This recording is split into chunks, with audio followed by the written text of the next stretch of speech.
Moe's bar has the strongest security system. Everyone gathered to watch the century flower bloom. According to the regulations, the venue could accommodate a maximum of 2,500 people. Now, one person had to be kicked out. After scanning the crowd, the sheriff chose Moe without hesitation, an old bachelor who was still alone at his age. The century flower was finally about to bloom. What kind of fragrance would a flower that blooms once every 100 years have? People inhaled deeply, only to smell a terrible stench. It killed the plants and drove away the onlooking crowd. A clown jumped into a pile of manure, trying to take refuge there. People scrambled to escape. Moe, who had left, walked down the street feeling dejected and lonely. He saw a homeless man picking through the trash, and through comparison, he found a little happiness. But even the homeless man had a girlfriend. Moe felt even worse. The fleeing crowd crammed onto the bridge. Homer was driving with his eyes closed. Lisa reminded him to brake. Homer slammed on the brakes, but it was too late. Maggie was thrown out of the car.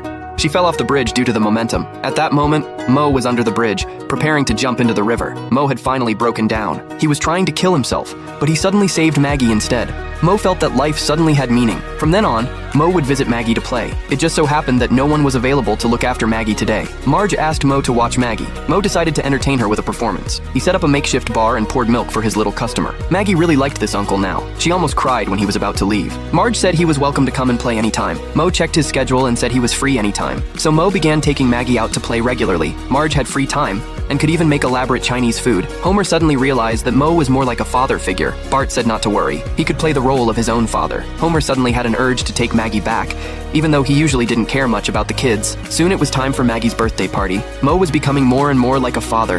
He knew Maggie's preferences and would even chase away other kids who came near. Homer rushed over and snatched Maggie away, but he didn't know how to hold a baby.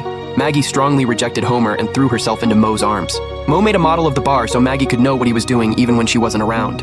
At night, Maggie cried again. Homer and Marge didn't want to go downstairs. Moe suddenly offered to handle it. He had installed a monitor in Maggie's room and would climb through the window whenever there was any movement. Homer couldn't accept such an intrusive act from Moe. Moe, unable to see Maggie, always felt that something was missing from his life. Maggie also missed Moe very much. In the middle of the night, she heard the mafia outside the house. The boss was imitating the Godfather's style with orange peels. This reminded Maggie that Moe had done something similar. She thought that following the mafia would lead her to Moe. Marge called the police as soon as she discovered this. They all assumed that Moe had kidnapped Maggie. The police surrounded Moe's apartment with their men. They rushed in and grabbed Moe, rescuing Maggie from the oven. But fortunately, it was just a ham. Upon hearing that Maggie was missing, Moe desperately pleaded to be allowed to help find the child. Marge was moved and immediately agreed. The police retreated at once. The family could only rely on themselves. Moe saw orange peels on the ground and thought of the Godfather bit he had performed for Maggie. It seemed this was connected to the mafia. At that moment, the mafia members were negotiating with someone.